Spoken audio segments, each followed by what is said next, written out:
It's your man, Mr. Controversy. Did you miss me? Yes, we're back. I'm back at home. We're back inside the 3-Point Conversion Sports Lounge. And of course, I'm not doing this by myself. I got my guy right to the side of me, on the right of me, my guy, Rue. What up, Rue? What's going on? What's going on, everybody? Happy to be back in the lounge. You know, it's the best time of the year. We always talk about it. Hey, we always talk about this time. What happened to the glasses, bro? Oh, I still got them, man. They not with me right now. Y'all want the glasses? Y'all hit me up in the comments, man. Anyway, man, we're back inside the 3-Point Conversion Sports Lounge. Oh, there you go. He got them all. I didn't know if y'all wanted it. Mr. C asked for them.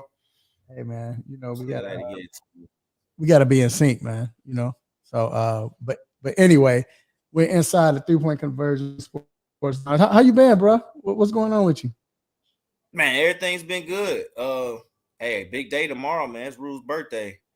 We ain't, you know. Oh, for real? So yeah, it's the good Rue's birthday tomorrow, man. I'll be 28, man. Just happy right now, you know. Surrounded by love and family. So what you got going on? What you doing? Oh, we'll talk about it off air. Are you doing anything PG? Like, what are you doing PG? Man, yeah. Really this weekend, you know. This weekend, sure I'm gonna go out with my lady tomorrow. But this weekend, you know, still gotta work though.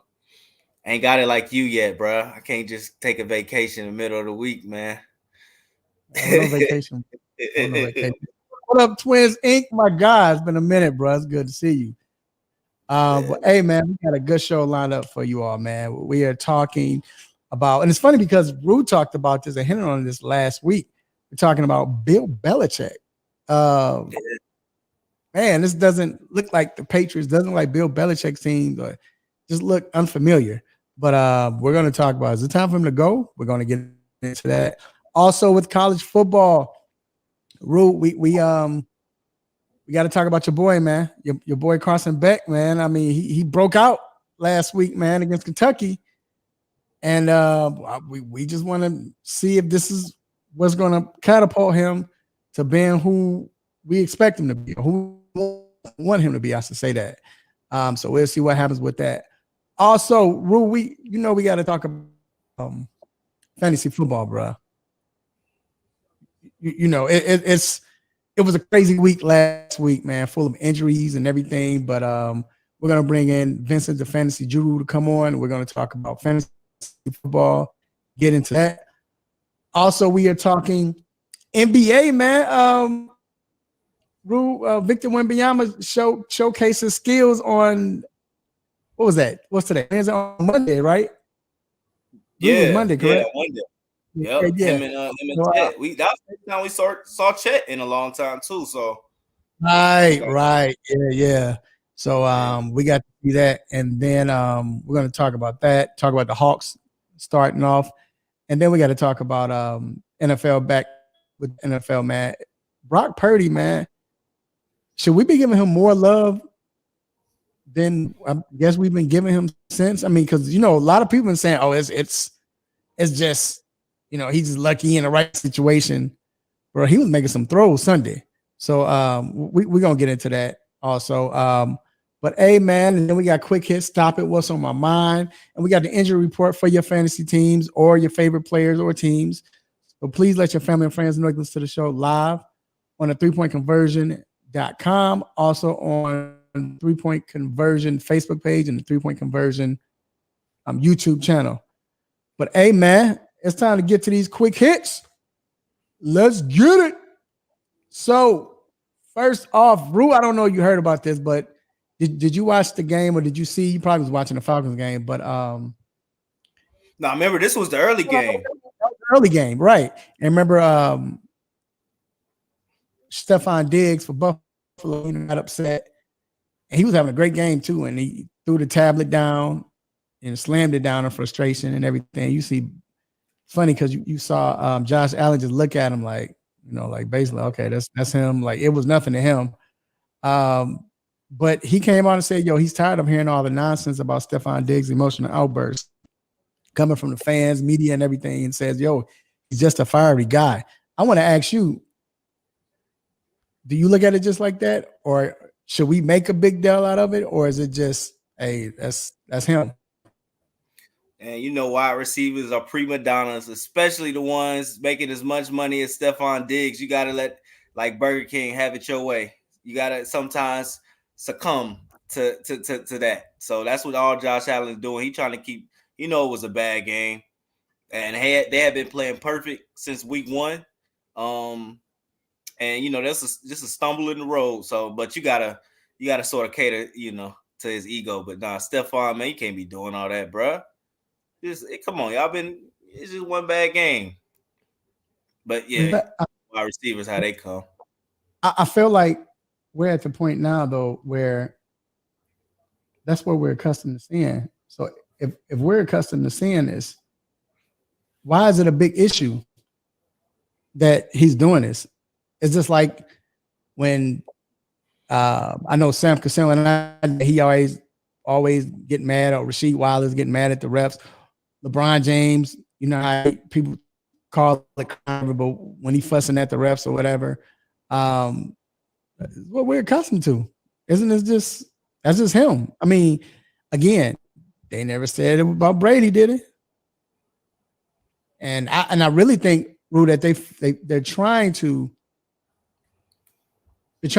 create a narrative and something to start with him and Josh Allen. They've been doing this for a long time. It's like how they used to do with Dame and CJ.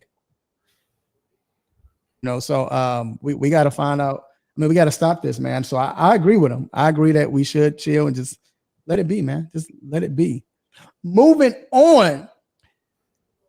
This is crazy. So the NFL is contemplating on fining George Kittle for wearing the anti-Dallas Cowboys shirt that says, I don't know if you saw it, when he scored, he showed his shirt and it said F Dallas Cowboys after he scored, which is dope to me. But anyway, your thoughts on that? Do you think he should get a fine? I mean, besides how you feel about it, and then tell me how you feel about it. I thought it was great. Like that's the old time. I don't really know about it a little bit before my time, but that Cowboys and Niners always been a rivalry. Sort of like with those two fan bases. So it was feeding into it, and those have been the two top dogs other than the Eagles in the NFC. I love to see it. You love to see it. It adds more fire to to the game. Should he get fined? I mean, Roger Goodell won his coins. That's how they keep them guys paid. To wear the badge, the shield. I think it's a little petty, but I think I saw something was like 10,000. That's nothing for them. So, yep. I don't know. I don't really have a call. I don't think he should be fined, but he probably will get fired. Yeah, he probably will, and that's how they normally do it. Like you said, I agree with everything you said too. I think it was hot. You know what I'm saying? But probably so. He should. I mean, because you cussing and you showing it on TV. You know what I'm I don't know. saying? Of course. Go ahead. No, Now I go was ahead. saying What I you don't gonna know say? if you saw what Michael Parsons said about the whole thing too. Like I guess he has his own little podcast now, and he was speaking on it, and he was saying, he took that offensive. So he see him down the line, but it's cool. I think it's cool. Yeah, they need to get over that. Moving on.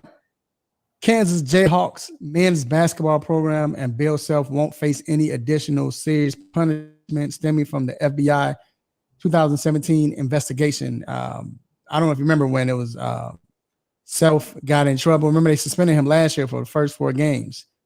So, but they were coach. I mean, NCAA. They said, "Hey, we're not gonna give you any more punishment." So they got off free about that. Do you think that was more of because who it is? Yeah, definitely. I think it was probably because of who he was and the time since you said 2017. Mhm. That's like 6 years ago. Like, so yeah, I think time probably played a factor in who he is for sure. So, so why didn't this happen with Coach Huggins? You think? Cause I don't think he necessarily has the, I don't know, I would say the prestige as Bill Self does when it comes to championship coaches. This guy Bill Self just won a championship a year ago, so he's won a couple. I don't know. I think different situations too. Um, Yeah, I don't know. yeah. No, I agree. I agree. And moving on, the number one high school recruit of 2026, AJ Dabansa, has planned to reclassify for 2005, which will have him with Cameron Boozer as the number one player of that class. Just my thoughts real quick. I mean, it's good to see competition. I got to see Cameron Boozer play live, so that dude a beast. He can play, and I don't know, man. I think I guess this guy classified as the number one recruit. Well, not number recruit, but they saying he's going number one in the draft, Rue. So we'll see how that goes. But have you had a chance to watch any of his videos to see him play? Yeah, the AJ kid. Yeah, I saw him. I've seen highlights. I saw something recently with him and Jason Tatum. I haven't seen much besides that. So we'll move on with that, and then you got Messi. Everybody knows about Messi, and he will finish the ML season on October 22nd. But he will train for the World Cup qualifiers, but plan to return next year to Miami. So it was a big thing about, you know, he got hurt, and when he went away, he was hurt, and then they were saying that he didn't want to come and play for any grass. He didn't want to play for no stadium that didn't have grass. That sounds. So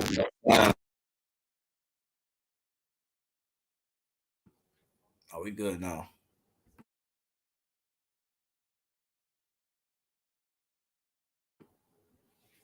all right, so yeah, so I'm back. So it was saying that Messi, he's last it was a lot of stuff going on when he didn't play for these last few games.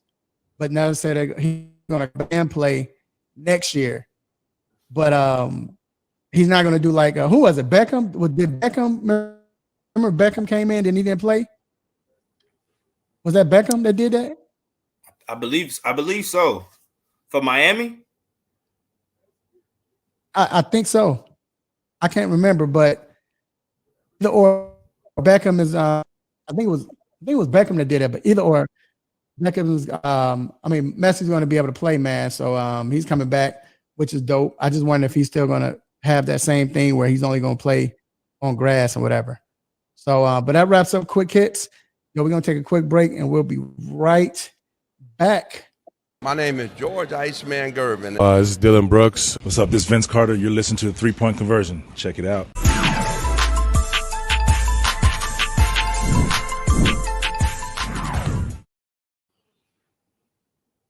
All right, Rue. So gotta ask you, bro.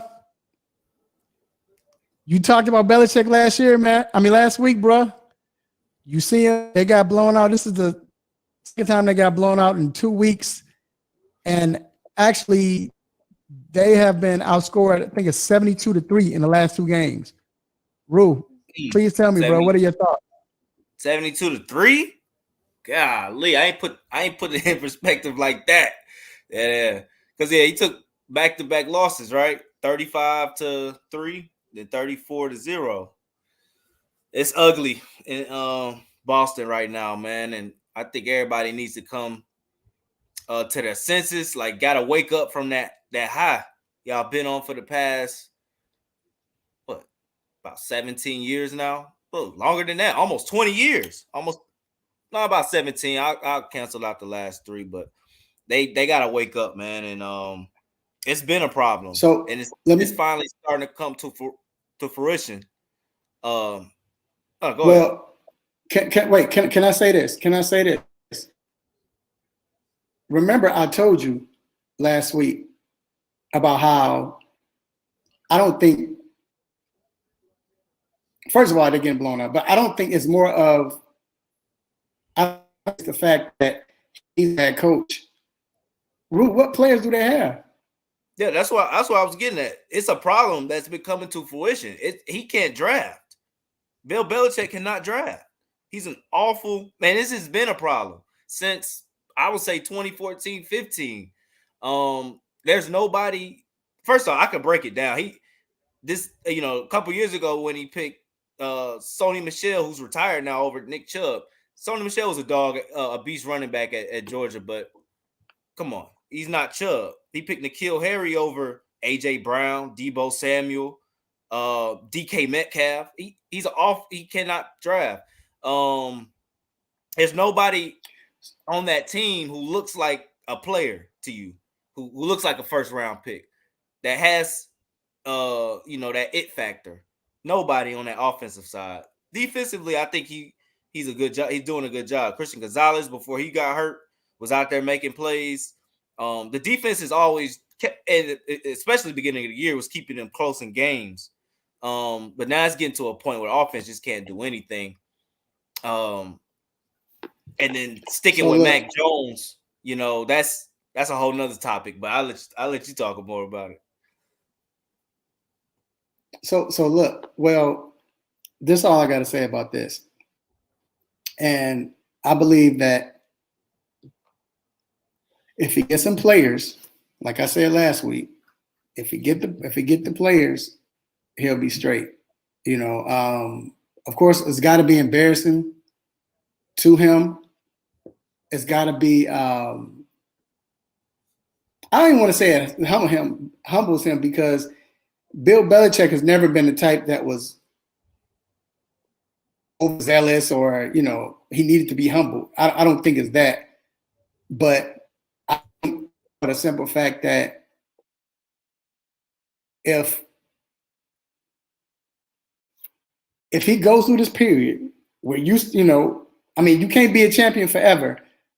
Ru, how many people do we know, or how many people have we seen, coaches, as far as be this great coach forever, and they just don't have a losing season? It doesn't happen. Is it time for this? This is a little bit before this, though. I saw some. His record without Brady, it's extensive. It's enough games where you can judge him by. I think I saw he's 42 and 41 at the crib without Brady. So he's like a 500 head coach without Brady at the crib.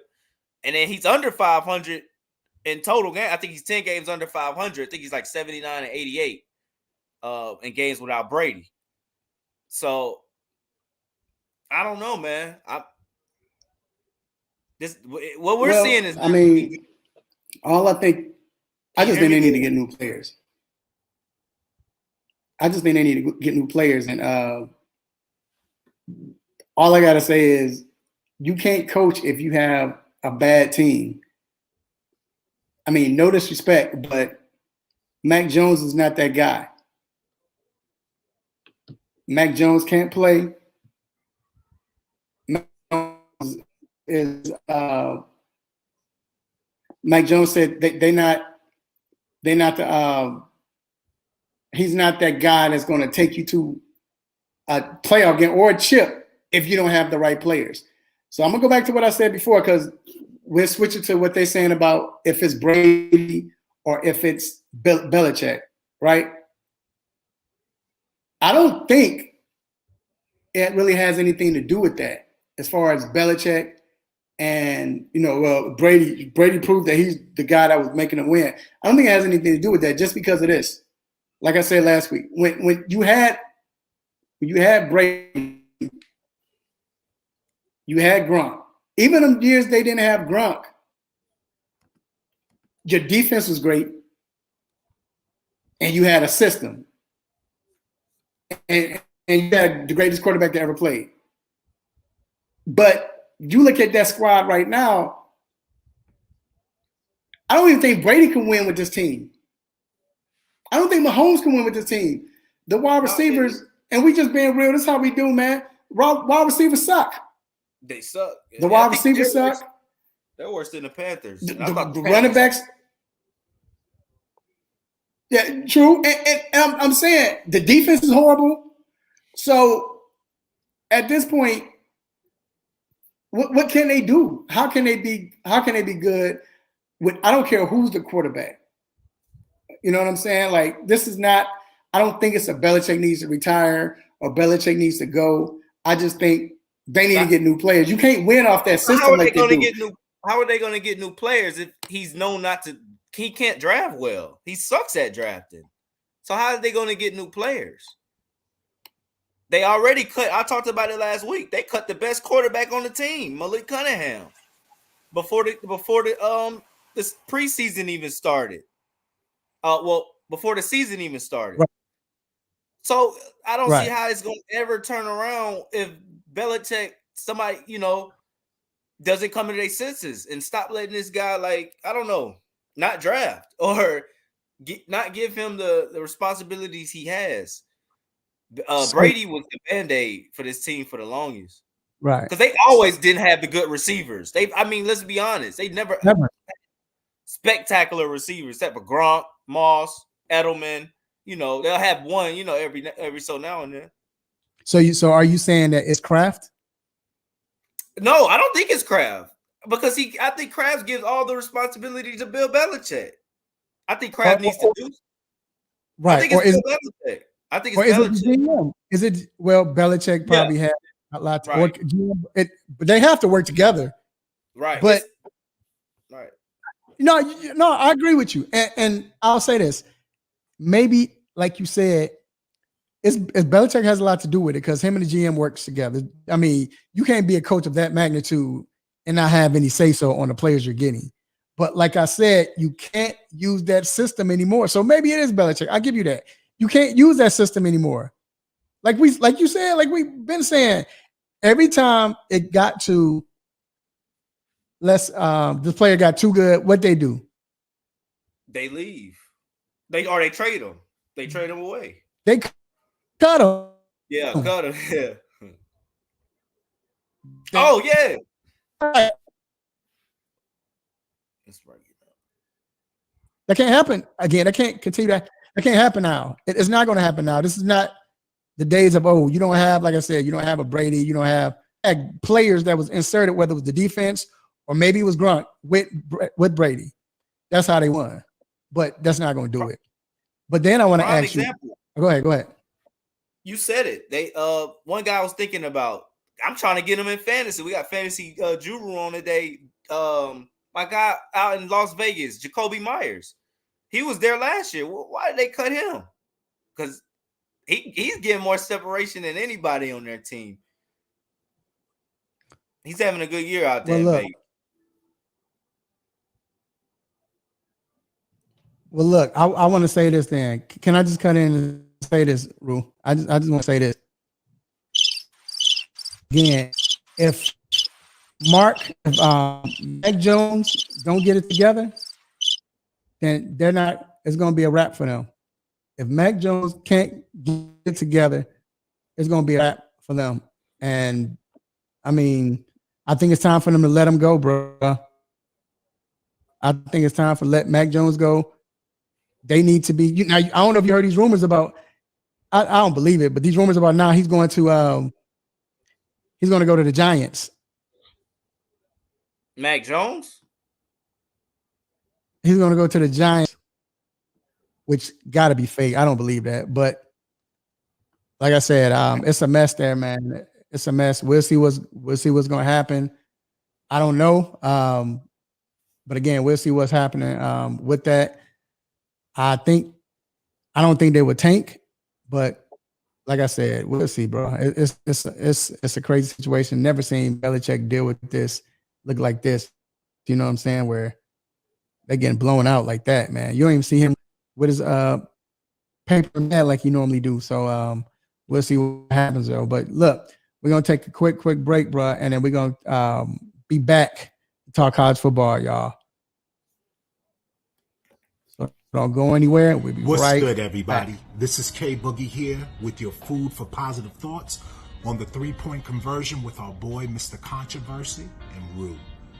Negativity can hold you back. I'm going to speak about negativity over the next few weeks, but just share some tips with you. One of the things you want to do is get negative people out of your life. If there are people that are in your life that are negative, this is going to hold you back. If you're trying to be positive or look at things from a positive perspective, you're not going to be able to if you have negative people in your life that's constantly feeding you negative thoughts. It's this picture I seen online. It was showing a bad fruit, and it was showing a bad fruit put amongst good fruits would soon corrupt all of those good fruits. And it takes one bad fruit to corrupt those good fruits. So think about it. If you have one negative person in your camp and they constantly are feeding negative thoughts into your life, you don't think that'll corrupt you sooner or later? Remember, you're equipped. You deserve better. They deserve better. And if they don't understand that, that's on them. But you deserve better. So do better for you. So this way you can have the life that God has intended for you to have. You're equipped. Have a good one. See you next week.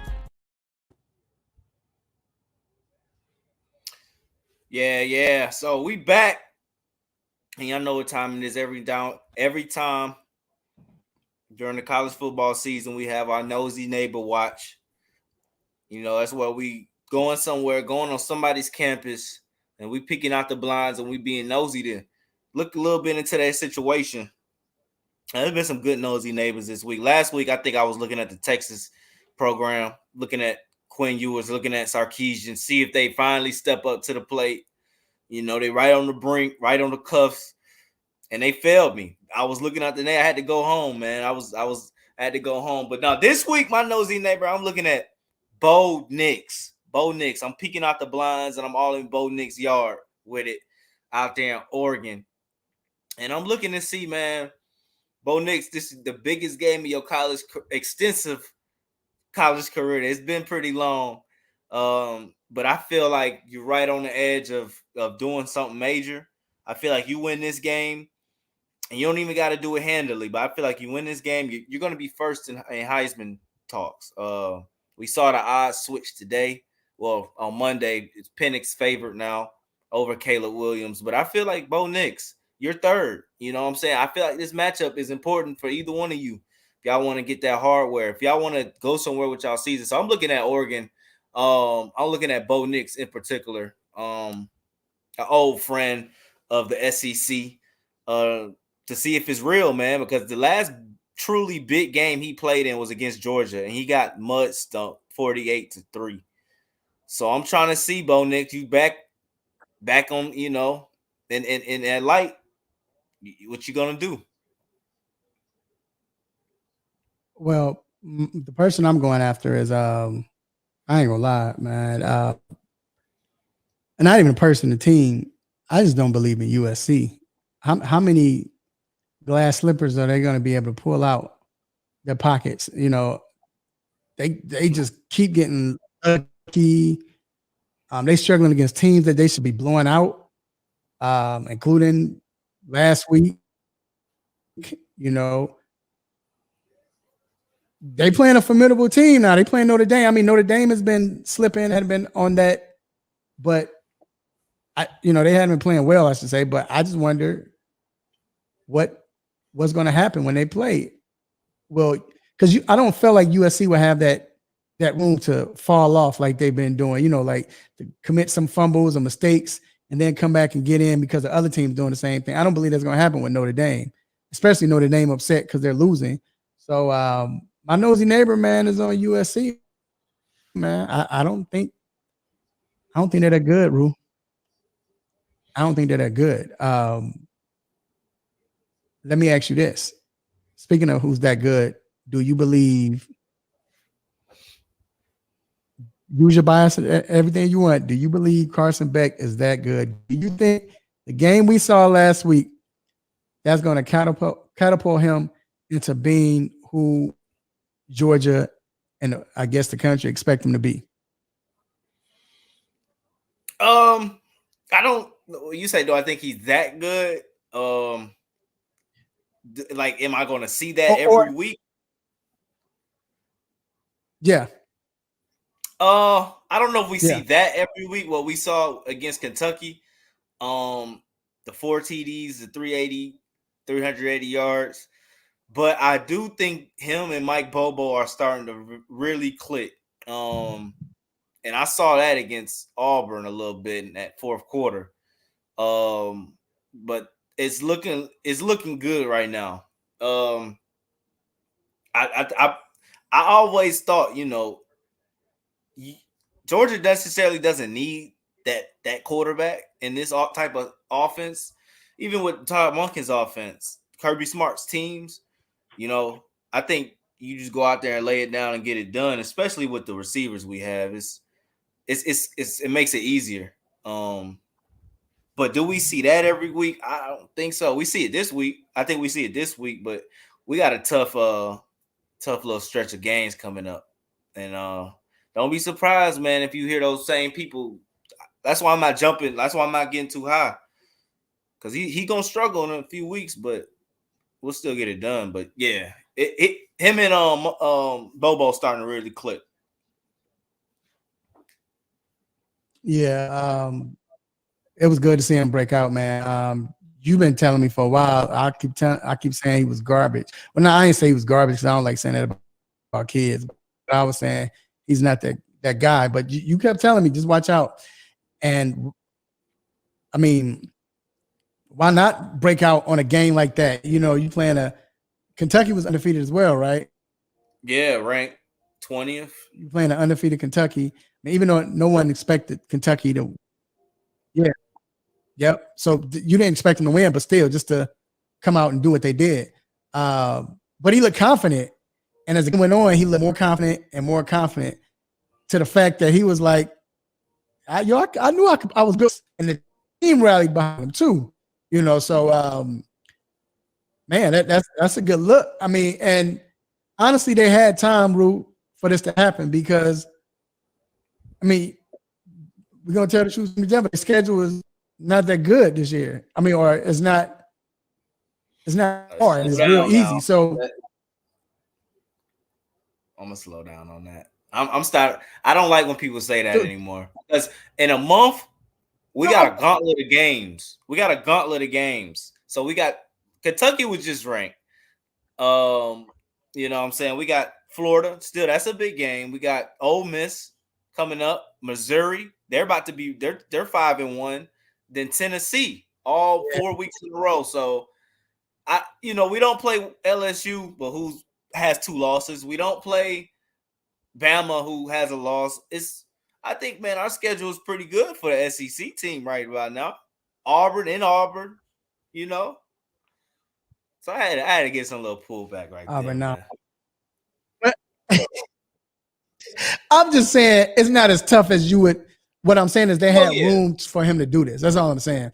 Yeah, no, you're right. So, and my point was, now when you get into previous 2 years was tougher.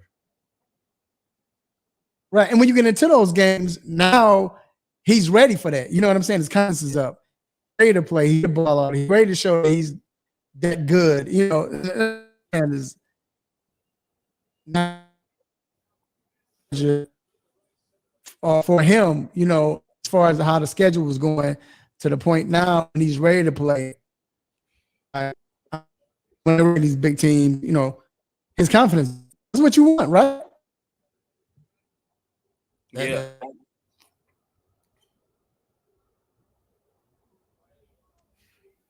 That's my take on it. Go ahead, Rue. Oh no, I'm finished with it.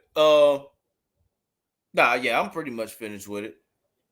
I think stay tuned. Can you hear me? Yeah, we got little tech problems. Will be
All right, y'all. I don't know what's going on. This is the app now. This is not the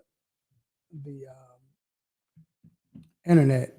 It's the app doing this. So it knocked Rue out, but waiting for Rue to get back in.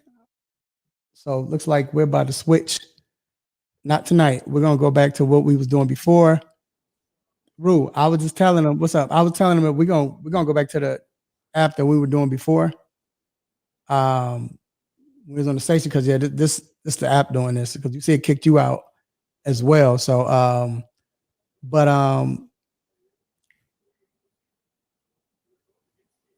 before we go ahead and talk about we end the segment. Go ahead. Well, I'll talk about the situation with Caleb Williams. His father coming out, his father acting like all these other people's wives and other fathers, I guess, just coming in and trying to say that they're doing this and that my son needs to do this and he's going to do that. In which I understand you trying to protect your son. Chill, man. Let your son play. Don't interfere, because what you don't want to do, Mr. Williams, is, if that's the last name, Mr. Williams, come in and ruin your son's future to where nobody wants to touch you.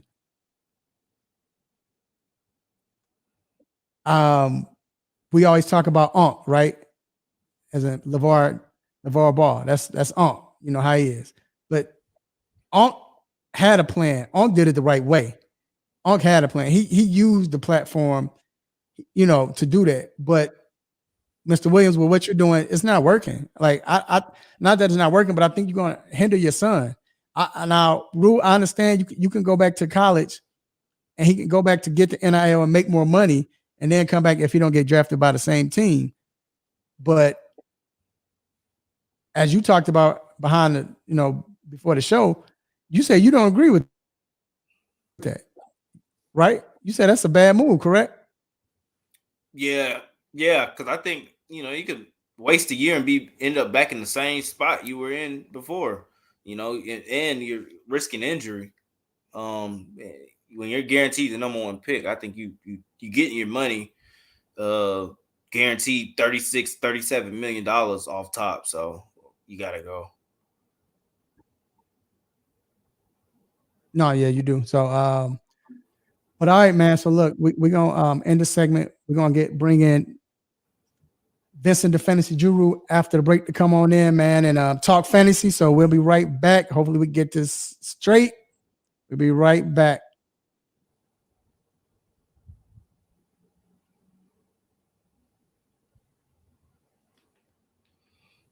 What's up, family? I'm Real Mike Rob. Make sure you tuning in to the 3-Point Conversion Radio. They got all of it, and they keep it funky. Let's get it.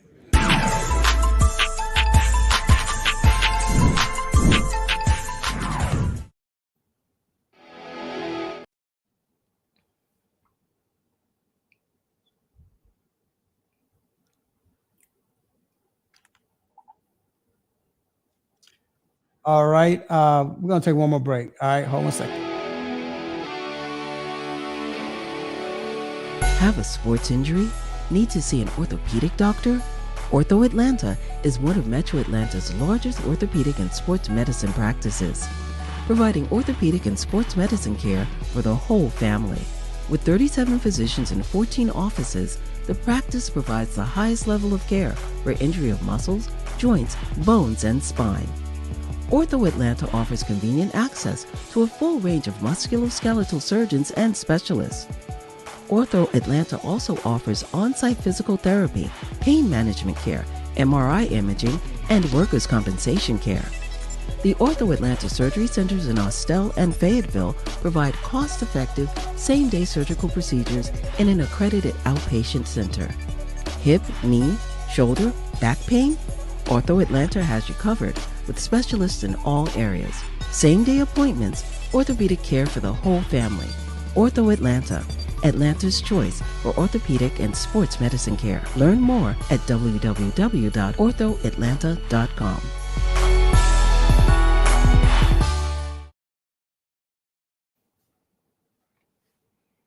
So we are back inside the 3-Point Conversion Sports Lounge. And Rue, we have a guest. We have the one and only, and hopefully he cool because his team took a bad loss last week. Oh my God! But gotta bring in my guy, Mr. Wait, go ahead. What was you gonna say? No, I'm gonna let you introduce him. Okay, say, look, when you get your first win in 15 games, you start dogging on dudes' teams when they lose, huh? Talking about them Bears. Mr. Vincent, the fantasy guru. Yeah, it was a tough week, man. You see, I'm not rocking them this week right now, but look, dude, cats when they get their first win, they don't know how to act. Hey, man, he's walking different this week. Yeah, we got a good matchup this week though, so I'm good. I'll be all right. What's going on, fellas? Not much. We good. Trying to get these answers, man. So, yeah, you let me know. First off, we saw the big injury with Justin Jefferson. Now he's on IR. I know that hurt me. Hurt a lot of fantasy owners. What receivers that are available in the waiver wire, like who are the ones that you trust or you say, all right, these are the few that you should get and that will make an impact? Well, right now, I mean, of course, that was a tough blow because Justin Jefferson was pretty much everybody's number one option. Well, he was the number one pick in most drafts. So, just lose your number one stud, it's gonna hurt a lot of people. But in most leagues, hopefully that you rebounded and got some other good wide receivers, in later rounds. But right now, when you're looking at the target share, which he averaged like 12 targets a game, you want to get, you got to first look at the backups. You got KJ Osborne, who's probably available in every league, so he'll be a good option. He'll be a good waiver wire option. Of course, Jordan Madison, the rookie. I think he was drafted in most leagues, but if you can try to see if he's out there available, you just definitely want to get him. But other notable wide receivers I like to look at is the Colts wide receiver. His name is Josh Downs. Since Gardner, now since what happened to Anthony, the rookie quarterback, when Gardner Minshew was starting against when they played Baltimore, Downs came out of nowhere and he was been averaging about 9 targets since Gardner Minshew's been the starting quarterback for these 2 games. So he's had some pretty good. If you look at the stats, he's looking pretty good right now. So he'll be one person I would definitely add to your fantasy to your team. Also, the rookie, another rookie, Rice, Rashee Rice from the Chiefs.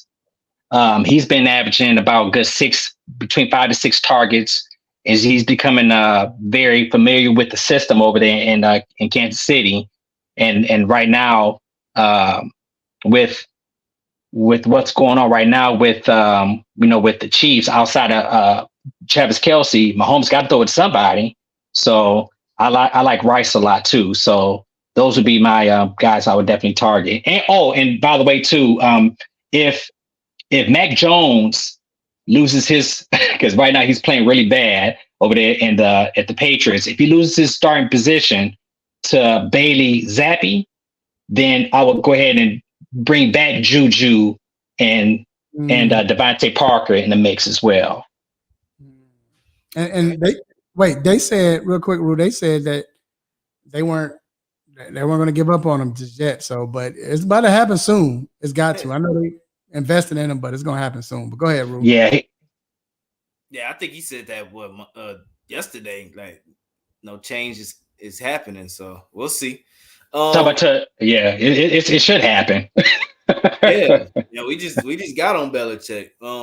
But also with the running backs like James Conner, how do you say it? I know he corrected Devon Achane, and Khalil Herbert being out multiple weeks. What running backs right now do you trust on the waiver? Oh gosh, man, that's another position that's just it's very tough. Well, right now we're looking at Jeff Wilson, running back for the Miami Dolphins. He should be able to come off of IR this week, and we all know Raheem Mostert. Yes, he's having a great fantasy season so far, but I think we all know his past history of injuries. So I would definitely consider getting Jeff Wilson in your lineups just to hold on to him. So he's definitely one.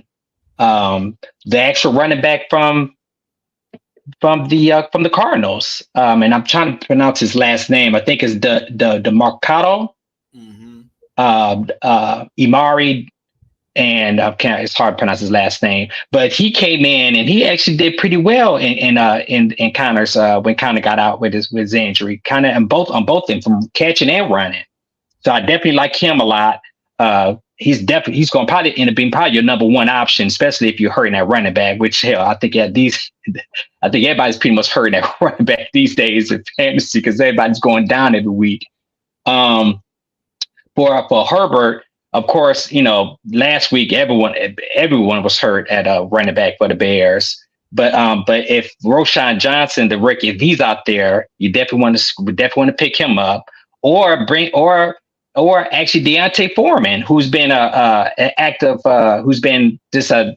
he's been scratched, but he's been a healthy scratch for the Bears. So he'll be a good pickup, for waivers as well, just in case something happened if Johnson's not cleared, because I think he caught a concussion last week. So if he's not cleared, then Deontay Foreman will be a real good pickup in fantasy too. So. Funny thing with the Mari DiMercato, the Cardinals running back who stepped in for James Conner. My opponent I'm going against this week actually picked him up on the waivers this morning. I was trying to get him just to, maybe because he's hurting that running back, maybe take him from somebody, stash him. Mm-hmm. But Adam Schefter released a tweet. I don't know if we can call it that anymore, on X. X, yeah. A few hours ago saying this guy Keontae Ingram is going to get the start over DiMercato on the Cardinals. So of course, I was quick to it and I hurried up and added him. His name's Keontae Ingram. So I don't know. Did you hear about that? Yeah, I read about that too, but you can't, sometimes you just can't go with what they say sometimes. I mean, these are the same people who said that one week when the Lions played Green Bay, everybody talked about David Montgomery coming back from his thigh injury. Oh, the carries going to be limited. Yep. That joker had 30 some carries. Come on. Don't. You just can't believe everything that you hear. And again, even if he does start, who's saying he could be the starter? Yeah. But at the end of who's going to finish it is going to probably end up being DeMarcado. Okay. Yeah, and props to Rue. You said that like a G too. His last name that came off your tongue and everything. Mercado. Mercado, like yeah, I got some Italian ties, man. We both was like that. You just DiMercato said it. I'm like, dang, okay. All right. Who has been the biggest surprise and biggest disappointments? You can make both plural if you want in fantasy this week to you. I know I got my list, but who you think? Oh, I mean the biggest surprise, period, in fantasy. Puka Nacua. You see, I knocked the phone down because I was so excited. Mm-hmm. Puka Nacua all day. I mean, you can pretty much lock him in at the Pro Bowl already. And the thing is, somebody had the nerve to say, "Oh, but with Cooper Kupp come back, stop it." Yep. You're talking Matt Stafford, who loves to throw 30 plus times every week. He said it himself that he said, "Hey, look." He's pretty much told fantasy owners, hey, don't worry about Puka. He's going to get his targets. And as you see last week when Cooper Kupp came back, Puka had, 11, 12 targets? Yep. Yeah, 20 fantasy points. Yep. Trust me, y'all, Puka is the truth right now. So, I mean, he's the story of fantasy right now. Even the running back, Kyron Williams, when all the stuff that happened with Akers, we all thought that Cam Akers was going to be the man. And then what happened with him? And then they just put this Kyron Williams in, and he was just going berserk. All 3 down back. And in fantasy, all 3 downs, if you playing all 3 downs, that's your fantasy stud. And so he's out there playing all 3 downs. So yes, I like him as well. And then of course, before the knee injury, Devon Arcane. I mean, and the thing is, he, outside of the blowout against Denver, I think he had like 18 carries. I mean, his carries were just like below 10, but he'll give you 170 yards every. It's like, who is this guy? He's second in rushing right now in the league. Yeah, second in rushing, and this volleyball off of that as well. You got to throw in Zach Moss for the Colts. Yeah, I mean, so and Zach Moss, and guess what? Zach Moss is right under him in rushing. Right. And so it's so funny how, and this is how crazy fantasy is, fellas. Who would have thought? Of course, you got Chris McCaffrey because he's having an excellent season. But if you would have ever threw out who would be second, third, and fourth in rushing, you would never say Devon Arcane, Zach Moss. Come on, these guys weren't even drafted in most fantasy lineups, but they're number 2 and 3 overall in the rushing so far. Highlight right now. Oh, and so to answer your question, the disappointment. Oh my God, the list is crazy long. Outside of all the ones that got hurt, if you think about all the first round talent that we did in fantasy, but let's just start with the rookie Jamar Gibbs for Detroit. Everybody was high on him, drafted him before David Montgomery, and look who's the man now, David Montgomery. Jamar Gibbs, he rarely plays, and then he didn't play last week. I'm sorry, say it again. He went in the first round in most leagues. Yeah. First or early second. Early second, yeah. Disappointment. And I love this wide receiver, but what happened to Aaron Rodgers, that just hurt his fantasy status, period. But Gary Wilson, fantasy disappointment, man, hurt everyone's heart. And he was going, there was some people that were drafting, that was looking at him like right after Tyreek Hill and Jamar Chase and Justin Jefferson. They were looking at Garrett being like he's going to be top 5, but he's hurt everybody. So he's a big fantasy disappointment, not just because of what happened to Aaron Rodgers. And then, Chris Olave for the Saints, he's been, he hasn't been, we were very high on him going into this season. He hasn't really gave, number 1 top numbers just yet. When you compare from him and what Michael Thomas is doing, people are rolling with Michael Thomas right now. He's getting a little bit more target looks. But look, let me ask you this, and before I know Rue got to ask this question, let me ask you this: do you think with Olave? I mean, most of these players you name in is due to the circumstances around them, but do you think he would have a better chance to bounce back? Because I feel like I don't think Carr is still there yet.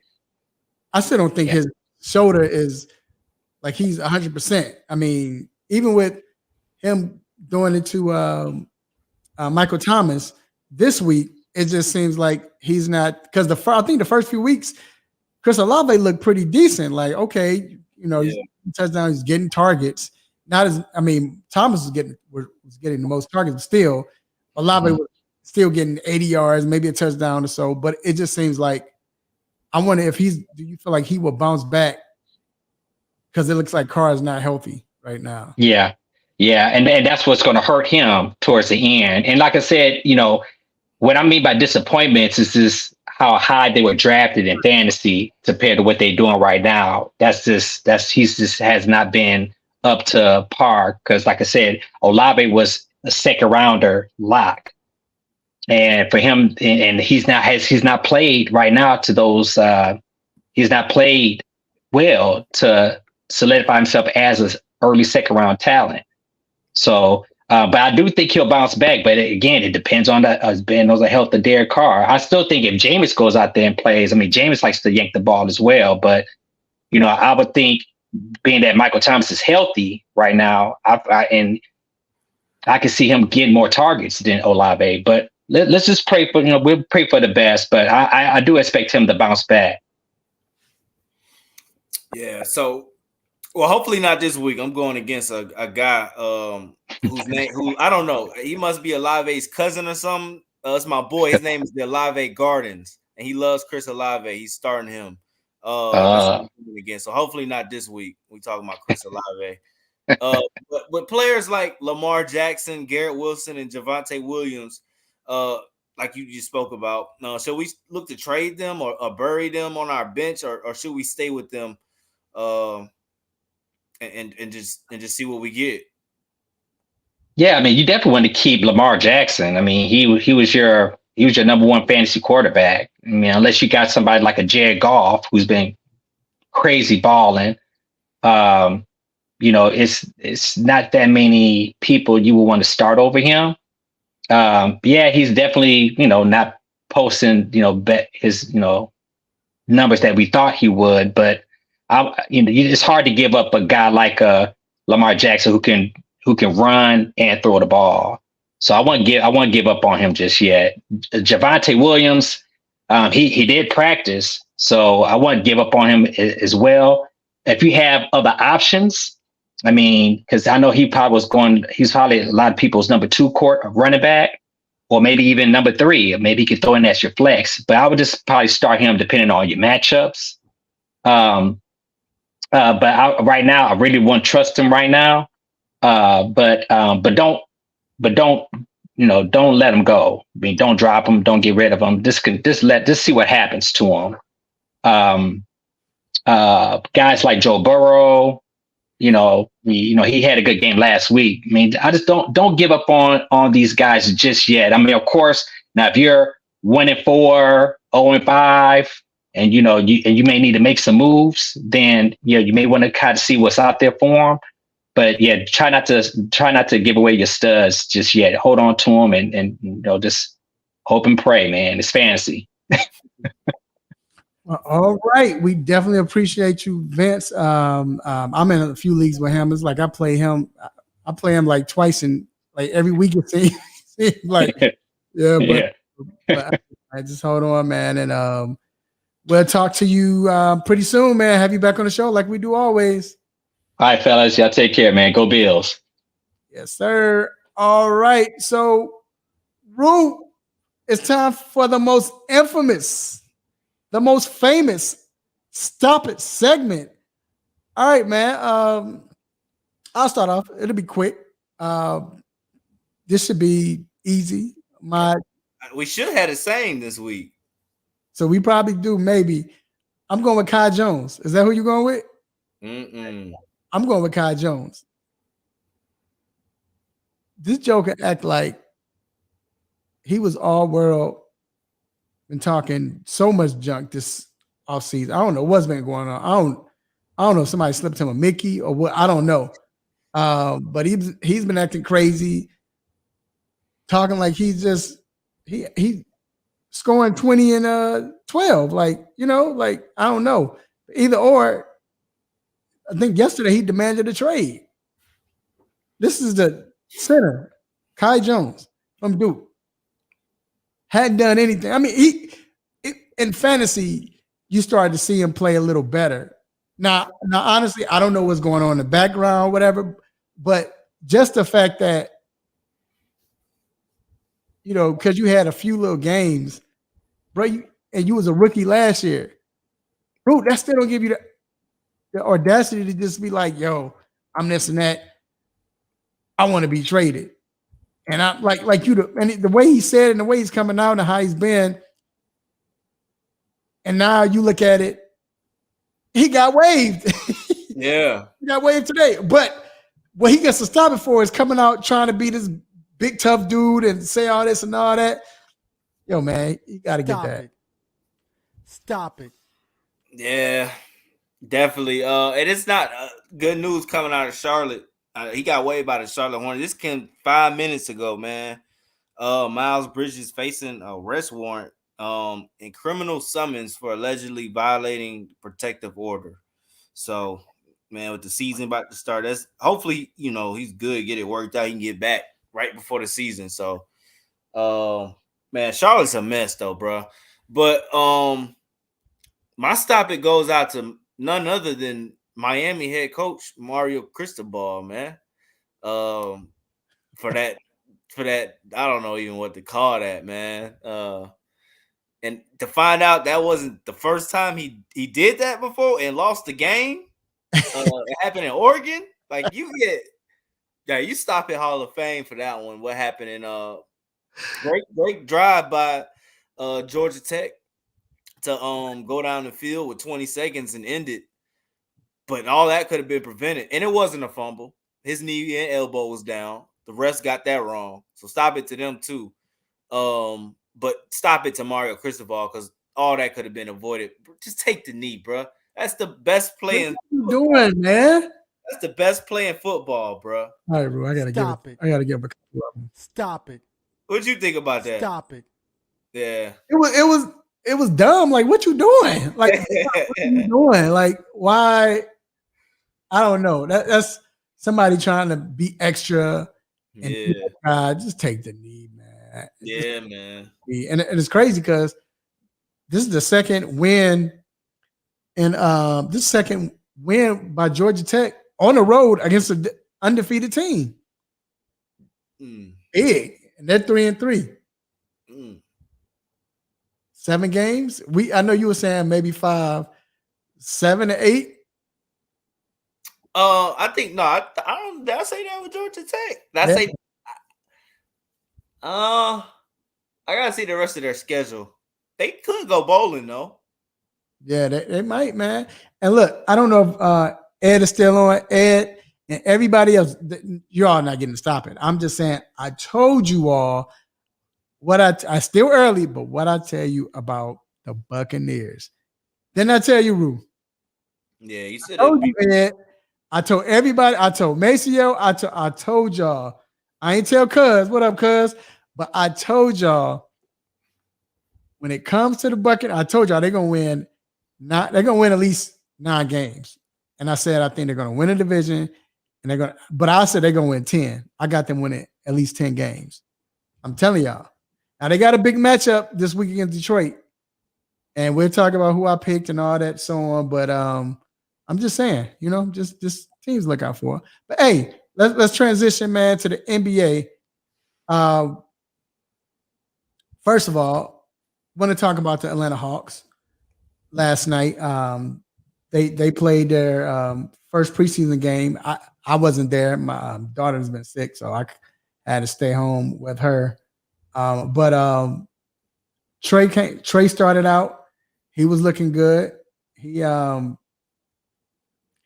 started out. I think he had like 10 points and 5 assists in like in the first few minutes. You know what I'm saying, of the game. But Rue, I know you caught the end of it, but what did you see from this game? What stood out to you? Hey, I'm not gonna lie, I'm the wrong person to ask, baby. I saw the highlights. I saw the end, the last 2 possessions. I saw Imani Bates hit that 3, and I saw Trent Forrest come down and lay it up for the end one. I'm the wrong person to ask. So let me ask you this then. What when you watch a preseason game, because watching them, I mean, honestly, it's basketball. It's not like the NFL. With basketball, I'm looking to see, or NFL, I'm looking to see the young players play. I guess you could say that with basketball too, but yeah, and I should have been looking out for. That's one thing I look for, like Kobe Buffkin. Definitely want to see a lot of him. You with me?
Yeah, we just having some technical issues, man. We'll be right back, but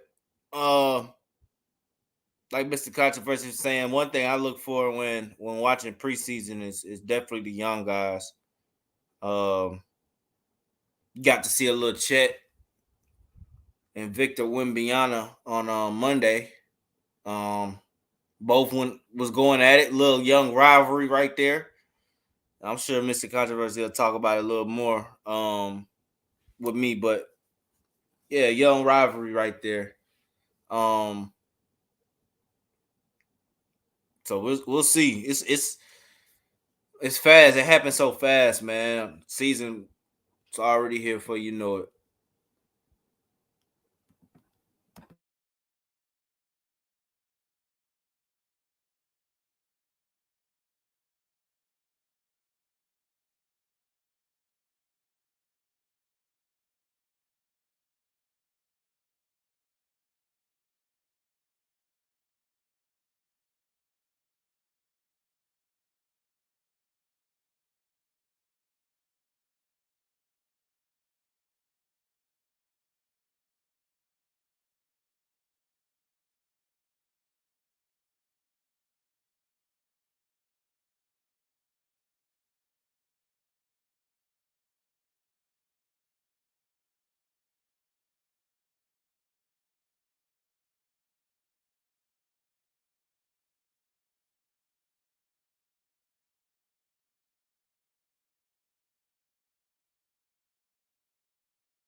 Good. Yeah, bro, I'm here, man. I got kicked out. Like I said, I don't know what's going on with the stream, y'all, bro, but we good. So what was you saying now? You were saying about you were saying I about was like, yeah, the one thing I do try to watch is the young guys, like the young Hawk, Kobe Buffkin. I want to see him a little bit. he Young looked he looked composed. Mm. He looked composed. He looked like he wasn't nervous. He wasn't scared. He didn't look wide eyed. Made some good passes. Yeah, AJ Griffin, he was shooting air balls. But again, you don't worry about that. This is preseason. This is going to happen. You know what I'm saying? You really want to see the young guys. So Right. we'll see. But speaking of preseason, we did see Wembanyama play, Victor Wembanyama, and you did see him. You tell me what your thoughts was watching him. Man, this dude's this dude is the definition of a number one pick, bro. Because he was doing everything. He's definitely the most unique number one pick ever, man. He is, bro. Because I saw him make a play where this dude was like had his eyes behind his head, just turned around and blocked the shot. He was standing like I swear he was standing like right on the wing, on the perimeter right there. I swear all he did was lift his hand up and swat it like a fly, and it blocked dude's shot. Came down the floor, did like a layup where you saw his feet get off the ground and do like the swoop to the other man. That dude's athletic, and he's gonna be a rim stopper, bro. He's a defensive monster. I can see him winning Defensive Player of the Year like next year. Like he has passion for the game. Yeah, he was going at Chet. What I like about it was the fact that he got yelled at by Pop, and then he came out and said, he was like, he's like, I'm glad he yelled at me. I expected it to happen sooner, but I'm glad it happened. And you don't hear young kids talk about that. Getting yelled at by Hall of Famer or just anybody. You know what I'm saying? He was not in his feelings, and he's done his homework. So that layup he did a layup was crazy. I didn't know it was him. I just turned it when he was doing the layup, and I'm like, man, who was that? And then I saw him running down the court. I'm like, I know that one, Victor. Yeah, that's what made me go, whoa. Like, yeah, dude's nice. Chet looked nice too. Speaking about Chet, because he sort of his rookie year. Yep. Yeah. Chet, it is. Yeah. Chet looked good. Chet, I like Chet. He, put a little weight on whatever, but I like Chet. I think Chet's gonna be all right, man. They could both bring the ball up the floor. Yeah, and Chet knows what I like about him is he's basketball savvy. You know what I'm saying? Like very basketball savvy. Like you said, bringing the ball up the floor. He knows how to play defense and not just blocking shots, but just being in the right position, make the right pass, take the right shot. Yeah, I like Chet. You just need to get some meat on his bones, man. But at the same time, like if you can play and you know what you're doing, I mean, you're good. It's not as physical as it used to be. So, you know, people back in the day, they'd be looking at him as lunch meat. But talking about a rookie, he's not a rookie, but this Joker actually definitely playing like one. But Mr. Ridder from the Atlanta Falcons had a game of his career. Stepped up, played well. He showed what he could do, showed that he's not scared. Rue, you've been waiting for this. I know you were kind of like, bring Heineke in. We saw this with Georgia, with Carson Beck.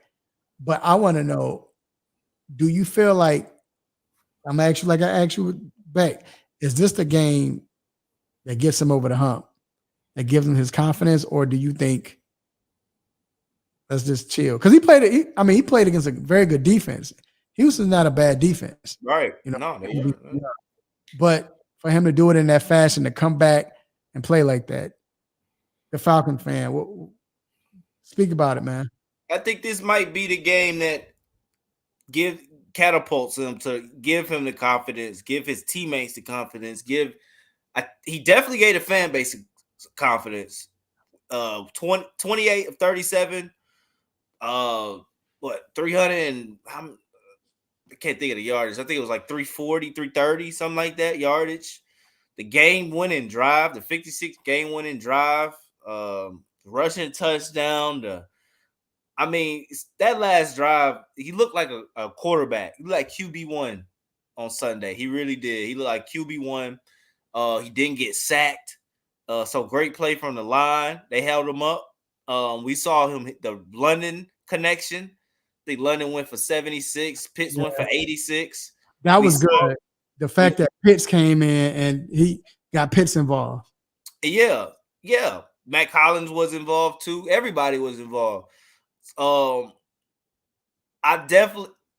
Ridder's undefeated at home. He's 4-0 at the crib, going back to last year.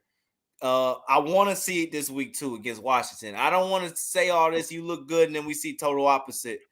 I definitely think it's something he feels when he's here. I want him to feel the same thing on the road, but he looked like QB1, man. And like you said, Texas isn't no slouch D. I think the line definitely played a huge part in what we saw Sunday, though, because they held him up right. What do you think is going to happen now? The fact that they got this kid, Van, well, he's not really a kid, but Van Jefferson. Yeah. Do you think, because he was decent last few years for the Rams. Super Bowl run, he was there. Do you think this works out for them, or? Yeah, it's another piece. It's another piece. And besides Drake London and Matt Collins, name a wide receiver we have.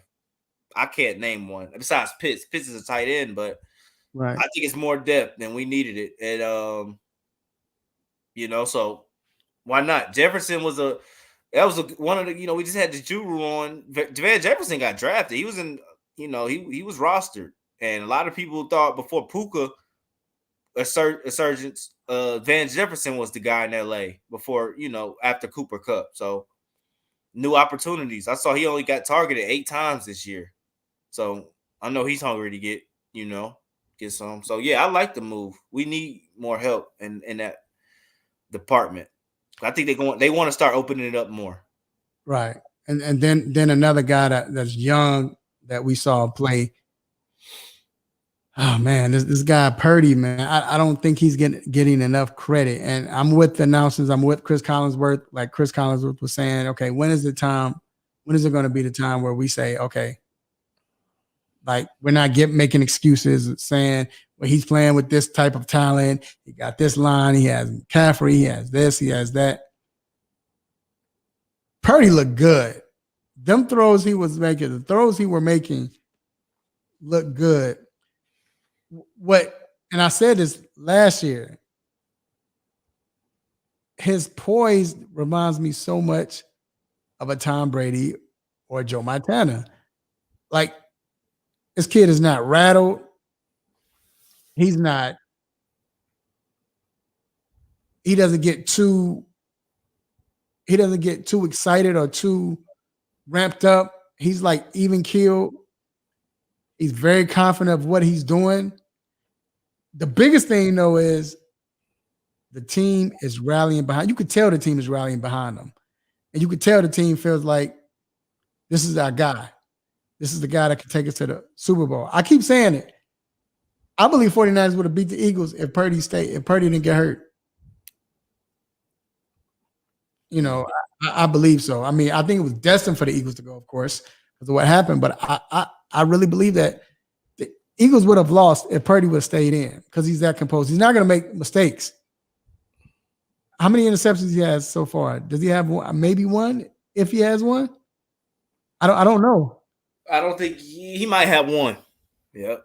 I don't know, but that dude is good. Is good, and he's perfect for the system. He can throw. He makes right decisions. I mean, I just think. I'll say this. I'm not calling him. I might need to stop it for this. I'm not calling him Brady, but let's say he get them a Super Bowl this year, and what this team is built on, because he got 3 more years. Bruh, this might be the best late pickup.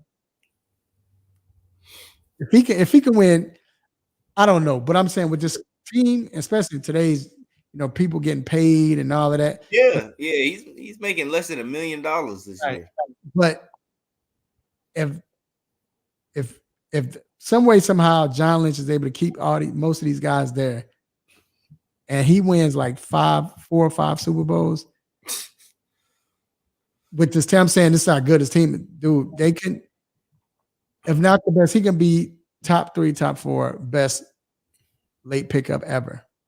I mean, like top 3 or top 4 best pickup, late pickup, I should say.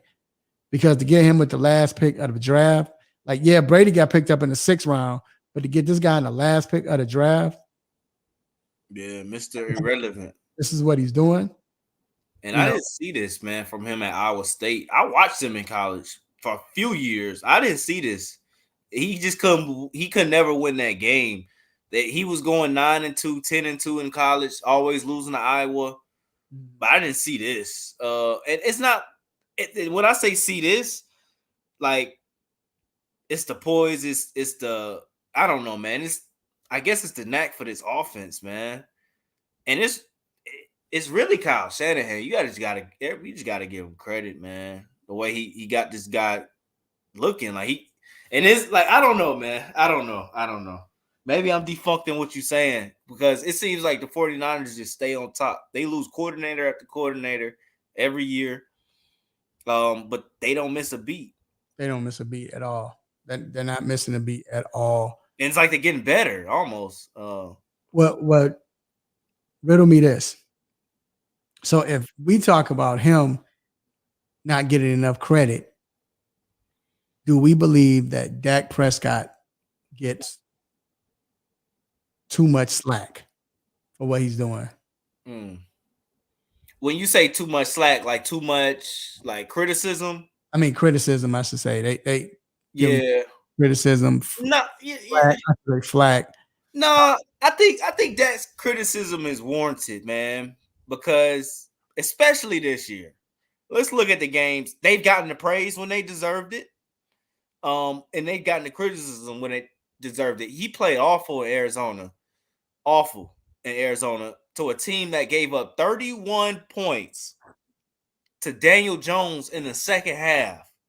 Daniel Jones, I have the Giants even mustered up 31 points in all the other games combined? I don't think so. No, they hadn't scored no more than I think they averaged 12 points a game. That Giants, I mean, they pierced that defense, and Dak couldn't do anything. He looked lost in the desert. And then to go out and how many picks did he throw? 3? Yeah, 3. One wasn't on him, no, but go ahead, 3. Yeah, but he had that statement before the year that he wasn't gonna throw 10. So I think he's at 4 or 5 right now already. I think he can't win that big game, man. Dak can never win that game when you need him to. And I think people really see that now. Like, I think people see his ceiling. It's a good regular season, but in the playoffs, I don't know, man. Because I don't see them beating the 49ers. So if they see them again. Let me ask you this. Do you think the reason why I ask that because and I'm looking at it this year. So yeah, this year he has 4 interceptions, right? He had 3 against San Fran. So he only got 1 against Arizona. But when you think what we're looking is that, and we look at what he's doing and how well or bad he's played. But when you think about Joe Burrow, even Lamar Jackson, no one's getting on him. Them like this. No one. Again, last year, I know it's what you've done for me lately. Last year, he did horrible, right? But year before last, 37 touchdowns and 4 picks. We didn't hear nothing about Dak, or all we heard was that last play, and everybody got on Dak. I believe we get on Dak. You know why? Because Dak is a Dallas Cowboy. Yep. I think he's a Dallas Cowboy. That's what everybody wants. I don't care because you know who else they got on like that? They got on God, his name just the quarterback before him. Romo. They got on Tony Romo like that. Yeah. Romo, they talked about and Romo. Again, when Romo retired, he retired with the best. He retired with the best, or he had the best quarterback rating in NFL history. When he was, as far as retiring with that, that's where he was. But everybody get on Romo. Everybody got on Romo. He sucked. He this, he that, he this, whatever. I think. With Dak, he's dealing with the same pressure. He got that star on his helmet, bro. Rue, let's be real. You know how we are. As black men, we're tough on our black, we're like, hey, they treat us differently. They do this differently. Not if you wear that star on your head. If you wear that star on your head, I don't care who you are. You getting treated unfairly. Romo, right. He got it. Only person to get it was Aikman because they was winning the Super Bowls. Because he fell behind Emmett and Irvin. But now I don't care. If Joe Burrow went to Dallas, Burrow would get talked about worse than because it's Dallas Cowboys. Right. I don't understand this. I'm older than y'all. You all. I don't understand why they get treated like this. I've asked questions why. They say it's because of the fans. I also think Jerry Jones plays a part in it too, with his whole persona and him being who he is and being the only owner who talks to the media weekly, and it's the star. So, Yeah. but it's a gift and a curse. I think it's things that those guys love about it, and it's probably things that they don't like. So I don't know. Yeah, I don't know. But hey, while we talking about stars, and we need to bring in the star right now, man. And this star right now is juggling having a new baby, being a new husband, being a dog caretaker, heart, fixing hearts, ankles, scalps. He's doing it all. And the crazy thing is he can't do it now because we're on the tube, but he was doing this while he was doing all of this while he was on a call with us. We got to bring in our cousin, family, Dr. Donald Fowler III. What's going on, Doc? Not much. Good to be back. Congrats to your Chicago Bears for formally stomping my Commanders. I think it was their first win since the pre-COVID era, I think they were saying. So, man, Doc, I called him out earlier. He got on the show telling Fantasy Juru about his team losing. I said, you get your first win in 15 weeks. Dudes just don't know how to act. Yeah. 15 games, excuse me. Mm-hmm. Hey, it was that was a long time, but hey, I'm all right. I can't even argue with you all. But Doc, I hope everything is well, man. And we got to get to these players who aren't well. And speaking of fantasy, I know this is hurting a lot of people's fantasies. But then if it's your Vikings team or so on, and hold on, I got to put this up. I'm sorry if it covers Doc's face, but I just got to put that up real quick. Yes. Got another Bears fan in the house. But Doc, Justin Jefferson, he was put on IR because of a hamstring injury. And we know how you feel about wide receivers and hamstrings. And man, they're saying he's going to be out, of course, up to 4 games, but realistically, what does it look like for Justin Jefferson? Yeah, it doesn't look good, and this one hurts me because I have him on both my fantasy teams as my top pick. So yeah, this one really hurt. Never good, as you said. Hamstrings and wide receivers, they do not. It's oil and water together. They do not mix. So yes, he's on IR, minimum 4 weeks, but they're already talking about him being disgruntled, them wanting to get rid of Cousins, have a high draft pick. They're 1-4. If they're like 3-7 by the time he's coming back, like, are they even gonna is it even worth playing him at that point? So there's talk of them even just shutting him down completely, which I would hope is not going to be the case, but it's a big deal. So I don't know if you have Justin Jefferson stock, if you can flip him for obviously some kind of mid receiver to a team that maybe started off 4-0 or 5-0 or whatever, and has some depth and can afford to stash him on their bench. It honestly might be worth doing, because I'd be surprised if he's back in 4 weeks at this point. It's a big one. So, Doc, Deshaun Watson, he didn't practice again today with the shoulder injury. How serious is it, do you believe, and when do you see him returning? Yeah, this one's tough. I mean, he kind of caught people by surprise a couple weeks ago when he didn't play. It's kind of last minute, and now coming off a bye where you would think that he would be ready, and now they're still kind of saying, oh, he's not practicing, he's limited. All I've heard is a rotator cuff contusion, which is just kind of another way of saying inflammation in the rotator cuff tendon. So, which is what you use to do all your throwing and rotation in his case. So it doesn't sound like anything surgical, but it's kind of murky, it seems, as to how impacted he really is. And if he's still truly limited, that means it's probably still painful when he's throwing.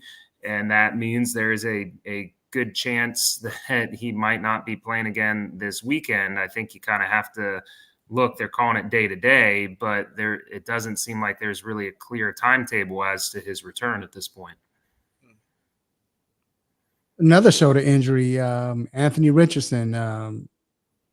And, you know, kid's young and we're hoping he gets better, continues to get better, but kind of nervous that he's about to get on this can't get right list or what you think? Come on. We already know. Come on. Well, you know, I don't want him to be like that with you, Doc, but with this shoulder injury and he's been put on IR, what's actually going on? It's the same thing that it's got to be worse than what, of course, what Deshaun is going through, but what is the actual injury? Yeah, so obviously this one, you could see him, the way he walked off the field, if you were watching or saw the highlights, with that arm drooped and him protecting it, which you kind of know is a significant injury off the bat. So it sounds like he has an AC separation or shoulder separation, which is basically where you pop your clavicle bone up from kind of where it's connected to the shoulder blade. And you can kind of, some people you'll see them even if they don't get it fixed, and you see like a little like bony prominence popping up kind of around their shoulder. So that's what a AC separation is, where your collarbone separates from the rest of the shoulder joint. And in like normal people, if it's kind of like a smaller separation, honestly, you just live with it. You kind of let it heal in. You don't end up having any pain or weakness. You just have a little bump there. But if it's on your throwing arm, if you're a throwing athlete and there is a moderate amount of displacement, that can impact your mechanics. So right now, I think they're actually trying to figure out whether or not it's bad enough to do surgery or not. And that's why there's some uncertainty if it's going to be like the full, just like 4 weeks, like he already is required on the IR, or there's some that are saying like 8 weeks, which that would probably be more if they ended up doing surgery to kind of reconstruct that joint. So again, we know what he has, but it doesn't seem like they've defined how serious it is and whether or not it's going to need surgery. And that's going to end up determining how long he's out. Miami Dolphins running back Devin Achane was also put on IR for a knee injury, Doc.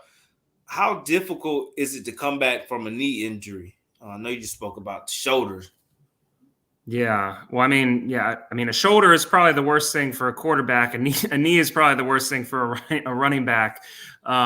So different body parts, but pretty vital. And obviously he's a speed guy. He's been electric, and I think really caught a lot of people by surprise how what he's been able to do in the last 2 or 3 weeks. And was fun to watch in that Dolphins offense. So obviously hate to see that again for anybody. But for a speed guy, for kind of an undersized running back as well, I mean, it's a big deal. They haven't, he's on IR. He's missing at least 4 weeks. They haven't really revealed what the extent of the knee injury is. His does not sound surgical, which means it probably is some kind of moderate ligament sprain.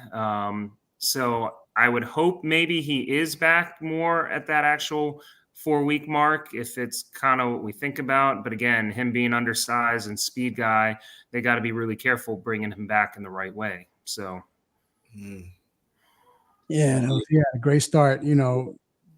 Start playing after week 2, week 3, and then next thing you know, he's second in rushing. So it's like, man, this is definitely hard. Jefferson and Achane on your team this week, man. It's not looking good. Hey, let me tell you something. Get this. I'll say it. I'm in a $150 league. I have Jefferson, Achane, and Khalil Herbert. God. But thank God I have my other running backs. I have 5 running backs, so I just picked up Achane 2 weeks ago.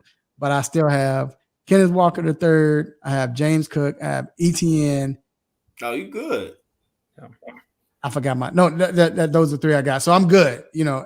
So I'm good. But still, it's like, yeah, that was I was just getting on the road. But either or, man. But Doc, we appreciate you, man, with that info.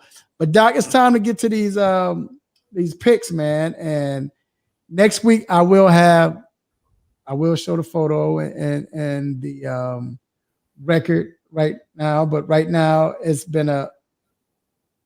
crazy. It's been a slight change. So right now we got Rue is in the league. He's at 13-7. Doc is 12-8, and I'm 11-9. I took a bad, and I don't know what made me choose. Dallas Cowboys. The contrarian in you. The Dallas Cowboys. I don't know what you were on, but but I don't understand why I picked Tennessee to win, and I picked Indy to win. And my regular pick, and I'm just like, what was I thinking? Either or, I don't know. Maybe because of the Bears game, I was I don't know. But either or, I can't believe I picked against my squad, man. I should be 2 games up. Right. So, yeah. I can't believe it, man. But hey, I'm only 2 games out of first, so it's not like I'm 30 games like last year.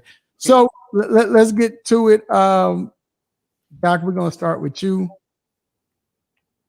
First of all, we're going to start college football. Oregon and Washington have Washington by 3. What do you say? I'm excited to see this game. It's at Washington. You got Penix, who's arguably the one of the best quarterbacks in the league. Exciting offense. Washington has been a good program for a long time, but Oregon, I feel like, has been a better program for a longer time. And I don't know. I see some way somehow that Oregon is going to win the game. I think it's going to be very exciting. I think it's probably going to be high scoring. You're going to see a lot of offense. But I'm going to take Oregon in a close one, at least covering that 3 points. So. Yeah, I'm going with Washington in this one. I feel like home field advantage plays huge in this matchup. Because if it was in Oregon, I probably would go with Oregon. But I'm gonna go with Washington in this one. And I talked about Bo Nix a little earlier. I don't know if he has that game. This is the biggest game in his college career so far. I don't know if he steps up to the plate like I think Michael Penix will. And those 3 receivers, he has some options out there, and the defense has been playing well too. Oregon's defense has been playing well, but I'm gonna roll with the home team in this one, and it was tough. You know what? I'm gonna flip mine. I just realized I had Oregon, but no, I believe Washington's gonna win. I'm with you.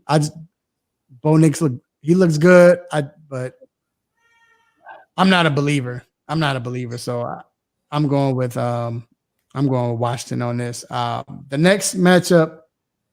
And we got a couple of decent matchups in this, but I had to go with this one. The USC Notre Dame, they have USC or Notre Dame at covering with 2.5. I'm gonna go with you, Rue. Who you have? This is tough, man, because Notre Dame's coming off a loss to Louisville last week, which would have really made this game, I think, for them a little bit more special. But I still think they play spoiler, man. I still think they lost 2 games to this point. I know Sam Hartman and those guys, they shouldn't let it wear on them because they can still go out and spoil USC's season. And I think that's what they're going to do in Notre Dame. USC has been escaping week after week. You said it earlier. Defense is not good to me. 3 overtime win against Arizona. Nah, I think it's going to be totally different environment for USC and Caleb Williams on Saturday. Well, I'll go next. I'm gonna flip it again. It's in Notre Dame. I mean, we talked about it, man. I think I just think they run out of glass slippers, USC, and now they could put it together against a better team, and maybe they just came in lackluster. Like, we should beat them, but Notre Dame is hungry. They don't want to get embarrassed again. This is a rivalry, and Notre Dame's going to get them this time. You can't make mistakes and then come back and do what you've been doing against a team of this caliber. Arizona State, okay. Colorado, okay. But Notre Dame, nah. And it's not like Notre Dame been getting blown out or whatever. So, yeah, I got Notre Dame covering the spread.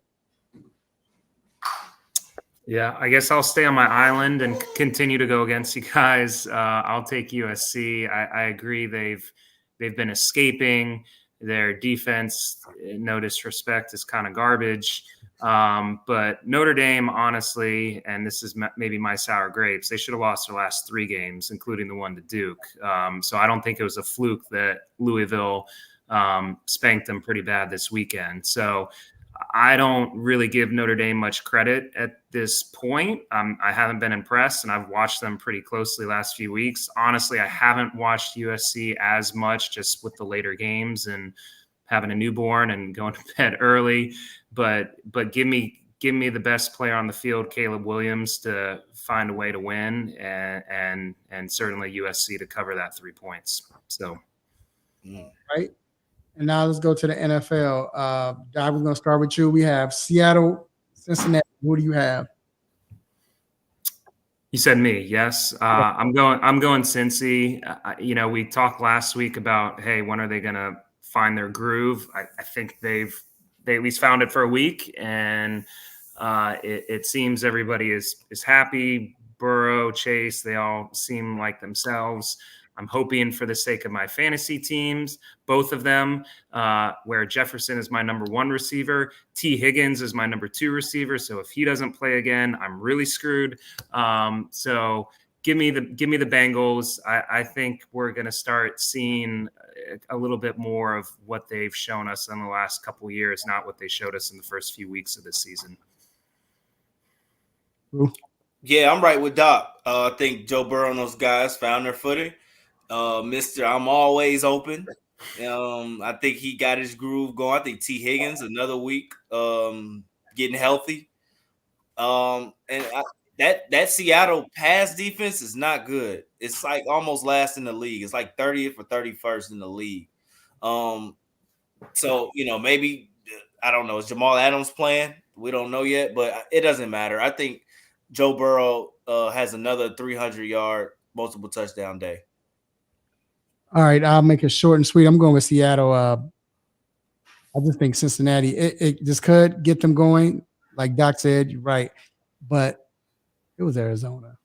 I mean, and they really, honestly, Arizona gave the game away by trying to go for it and doing too much. But the game was much closer than the score says. And Cincinnati's not right now. I don't know what's going on. Maybe having another W in fact that now they're only, I believe, like a game back, maybe, because everybody's in divisions 3-2 except for them. They're 2-3.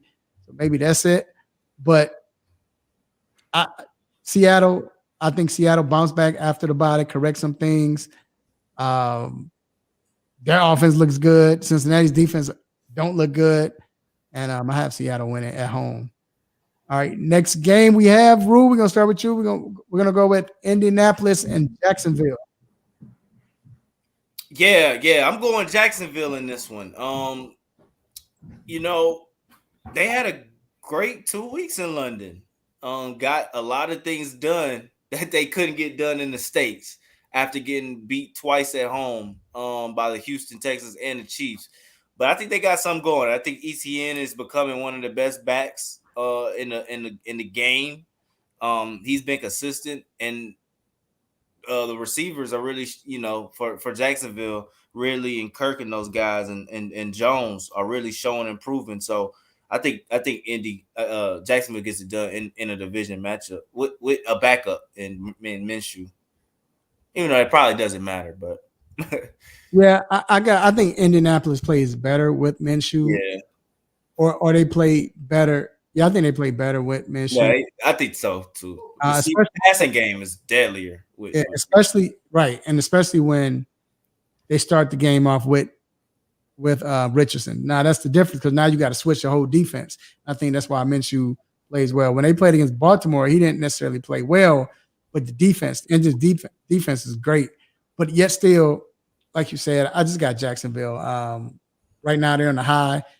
You go through highs and lows in the NFL, and I think after going through their lows, which was especially losing at home to Houston, and they haven't honestly they still haven't won a game in Jacksonville.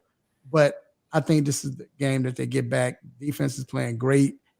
The offense starting to come along, and like you said, maybe running trip was the thing they needed. So I got Jacksonville winning. Yeah, I'll be quick. I agree with everything you guys said. I'm going Jacksonville. I think Minshew's better than your average backup quarterback. He can sling the ball. He's won some games, but I still think that offense is trying to find themselves. You got, I almost feel like it's now a curse. You got Jonathan Taylor signed to $42 million, and you're trying to work him in, and Zach Moss just broke off like almost 200 yards. So how are you gonna bring Taylor in and balance the carries and all that kind of stuff? So I still feel like the Colts are still kind of finding themselves. And now you're switching out the quarterback too, and bringing in a new running back that you're trying to integrate. So give me the Jags. They've looked consistent and looked pretty darn good these last couple of weeks. And then we got Detroit and Tampa Bay. I am going Tampa Bay in this. I believe in the Buccaneers. I've been saying it. I believe in Detroit also, but I believe the fact that they're on the road, this might be a little different. They've only lost one at home, and only lost one, and that was at home against Seattle. But they've been decent. They've been pretty good on the road. But I just think that playing against this Tampa Bay team, they're playing against a good defense, and with Emmanuel Mosley being out, that's going to hurt their secondary.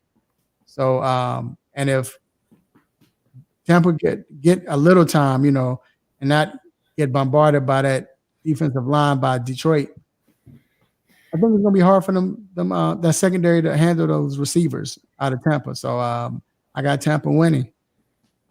Yeah. So you, Doc? Oh, yeah. I think I'm the only one going Detroit on this one. I mean, I honestly think Detroit's one of the most complete teams in the NFL right now with what they're doing both offensively and defensively. They got a great running game. Montgomery, your former Bear, is killing it. I mean, Gibbs is hurt, but it doesn't seem like they need him right now. They got great receivers. They got Jamison Williams, who they'll just be integrating and adding to. Laporta. I like what they're doing on both sides of the ball. Tampa Bay, I certainly think, is a good team. I just don't think they have as much firepower. I don't know if Evans is really going to be 100%, assuming that he plays and healthy. So I'm going to go the Lions, even though they're on the road. Yeah, this was very tough for me, like super tough. Because it's almost like a coin flip, but I went with the Bucs, home team in this one. I just hope Baker doesn't just play within the offense. Just don't go out and try to do too much, man, because that's where they all can go crazy. But I like the Bucs defense, man. I think it's like the 8th through 5 games, like the 8th total defense, 10th in scoring. It's hard, but I'm gonna go Tampa on this one. I don't really have too much of a explanation. And then last game, which is I think is going to be this is difficult for me, but the Dallas Cowboys going up against Los Angeles Chargers in LA. We're going to start with you. Yeah, man. I'm going Dallas in this one. I think this Chargers defense could be picked apart. And I think Dallas they last game, they didn't get to play their game because they was playing behind all night. I think with this Chargers team, you can play your game. You can play how you want it to go. And I think they get it done in LA. Doc? I'm on an island a lot in these picks, so we'll see at records next week. But I'm going Chargers. I think the Cowboys are hot garbage right now. They're They got fully spanked last weekend. And I mean, again, we've talked about this before. Either a team wakes up and responds and they come out gunning, or they kind of stay in a funk. And I don't know. I still haven't really been impressed with anything that overall that the Cowboys had shown me on a consistent basis. I think the Chargers, yeah, they have some injuries, but they're getting Eckler back. You got a great dynamic offense and still other good receivers, even though Mike Williams is out. I think they have enough on defense, not obviously as stout as the Cowboys, but with them being at home, certainly I think having more firepower right now than the Cowboys on offense, I'm going to take the Chargers. And this, like I said, it was difficult, but I'm going with the Cowboys. Only thing I worry about is I don't even think is we talked about Dak. I don't even believe it's Dak. The problem is they let Kellen Moore go. And where's Kellen Moore now? Yeah, he's with the Chargers. So that scares me. But the good thing is Dallas is playing, the defense is playing against this offense what they're accustomed to playing and during practice and off season. And so, but of course it's different personnel. The thing is with Chargers, they don't have Mike Williams. So now you insert more wide receivers. Now you have Eckler, who's probably going to have a well of a game, but because he's probably going to get like 9 catches now. But I just think Dallas, they played a San Francisco team. They wasn't ready. San Francisco was too much for them. But like Rue said, I don't know if I believe in the Chargers right now and their defense. And then who knows if the coach is going to make a dumb call again and go for it on 4th and 2 at his own 3-yard line, or I don't know. So I just trust Dallas more than I trust the Chargers in this game. That's why I went with Dallas. I like Dak in these bounce back spots. I like him a little bit. Yeah. So once again, Rue is 12-7. Am I right? 13-7. Doc is 12-8, and I'm 11-9. So we'll see. I got a big chance to come back up, but we'll see. This is real close game. So Doc, hey, we appreciate you, man. Like always, man. Give the family I love, and even the dogs. I'm going. I'll be there Sunday. I'm going. I went to the game last week, man. I might be in the area though. Okay. Right. Yes, sir. Well, I went. Y'all know what game I went to last week. So yeah. Anyway, all right, man. So Doc, we appreciate you, man, and be safe. All right. All right, guys. All right, Doc. All right. Look, Rue, we're gonna take a quick break. All right. We got a message from my guy. You know, he always come with that reel and some inspiring message or messages for you. So we'll be right back with K Boogie. What's good, everybody? This is K Boogie here with your food for positive thoughts on the 3-point conversion with our boy, Mr. Controversy and Rue. Negativity can hold you back. I'm going to speak about negativity over the next few weeks, but just share some tips with you. One of the things you want to do is get negative people out of your life. If there are people that are in your life that are negative, this is going to hold you back. If you're trying to be positive or look at things from a positive perspective, you're not going to be able to if you have negative people in your life that's constantly feeding you negative thoughts. It's this picture I seen online.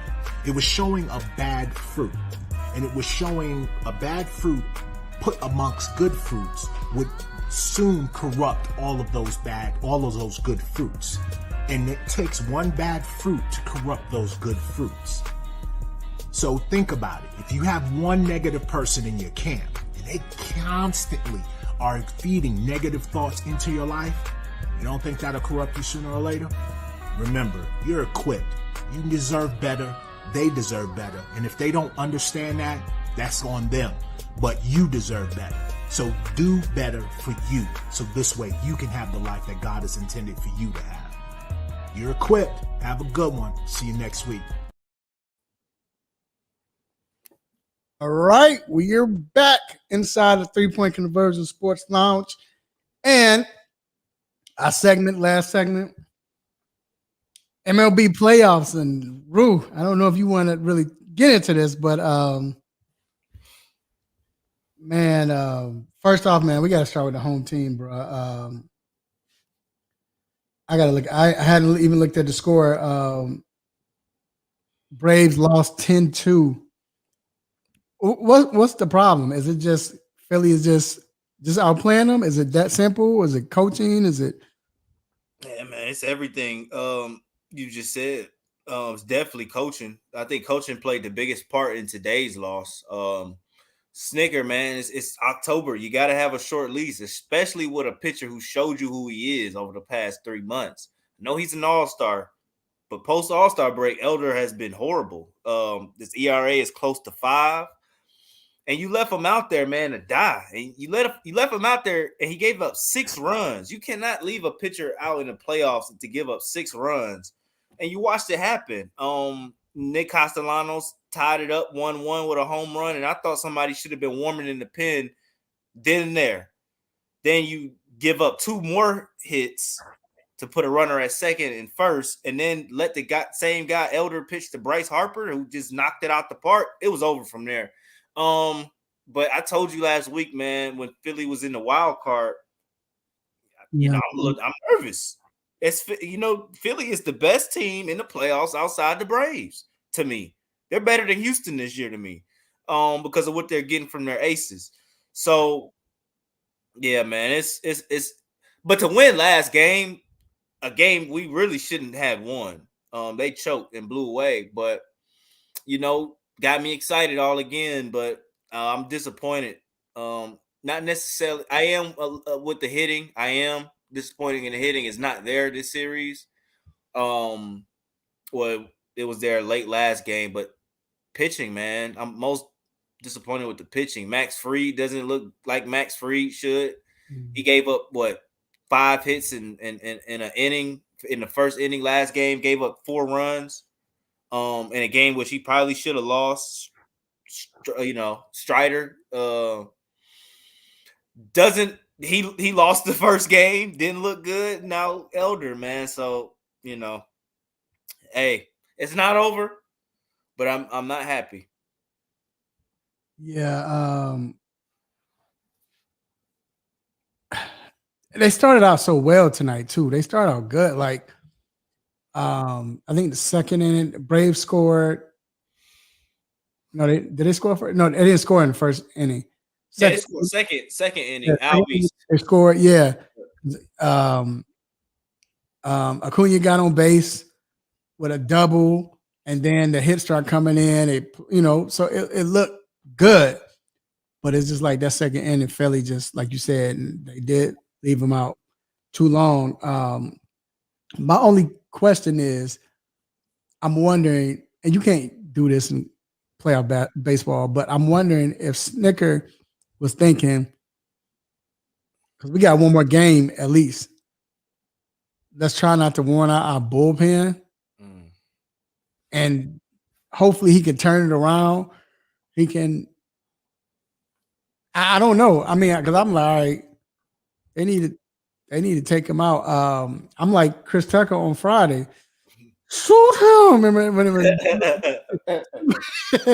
what I'm like. Yo, get him out! Like, yeah, get him out! Like, and it didn't happen.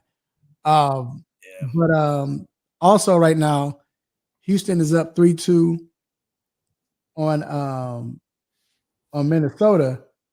Yeah. Which is they're going into the bottom of the 7th, which is I guess you expect, because the thing is Houston didn't win that division, did they? No, Houston did win it by 1 game. Yep. They won it by 1 game. Texas came a game behind. They're number 2. So this is the only series where the home team is looking like the home team. Right. Like the top, not home team. The top seed is looking like the top seed. Yeah. But you called it, man, with let's go to Texas. Yeah. Texas up 2-0. Well, they swept them. They swept Baltimore I was in Baltimore last week. I got to talk to some great players. It's a shortstop. I know you don't remember, named Mike Bordick. He was big time shortstop there. He was real famous. Got to talk to him for the Baltimore Orioles. He told me, played in the 80s and 90s. He told me that, I really think he said Atlanta. I think Atlanta's the team to beat. I think it's going to be Atlanta and Orioles. I told him I was from Atlanta. But they didn't look good. Was it more of Orioles wasn't ready, or Texas is just that team? I think it was a mix of both. More so, probably Texas just being that team. It seems like the wild card helps a lot of teams out when they get to the point of playing those teams who have the weekly break. You go look at the Diamondbacks. They're up 2-0 in the Dodgers. Do I think they're a better team than the Dodgers? No, I don't. But I do think they're that break, man, it helps. The Rangers were the best hitting team in the AL this year. And it showed improve. Mm-hmm. And a little bit of, I say a mix because the Orioles have not been here. I do think they are like a year or two premature. To have the best record in the AL, nobody saw that coming. Absolutely nobody. But in the future, that's why I say a year or two premature. I think next year we'll have them at the top. I think the moment got probably a little too big for them. And but didn't they play well last year? They did, but they didn't make the playoffs. They played well toward the end of the season. They started mustering wins up, going on crazy streaks. But pitching, man, is sort of where they hurt at. Okay, yeah, no, that makes sense. And then you got the other series. I mean, you have the Dodgers in Arizona. Dodgers are down 0-2 in this series. Pitching. It's all pitching, man. Clayton Kershaw is not. I think this might be his last season, man, because he got shellacked game one. If anybody's seen that, 6 runs, I think, in the first inning. That's playoff Kershaw, though. Anybody who loves baseball know playoff Kershaw. But this happened last year to the Dodgers, man. They were one of the best teams in the league, and then got smacked up after that to the Padres after that wild card series. I think the Braves and the Dodgers, man, they don't do good, man, when they gotta wait it out. The year the Dodgers won, they went through the wild card. The year the Braves won, they went through the wild card. Mm-hmm. I don't know. Yeah, that makes sense. And this is why you love playoff baseball or playoff anything, because nothing is guaranteed. Right. In this. And all in all, if we look at the matchups, because next week we'll be in the matchup, do you see any of these teams bouncing back? I mean, Braves are down 2-1. The good thing is you want to win, of course, but somebody had to win game 3. Yeah.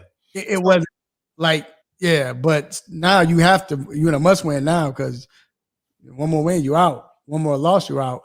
Right. So which team do you see bouncing back, having the best chance to bounce back? Can you see what Minnesota look like?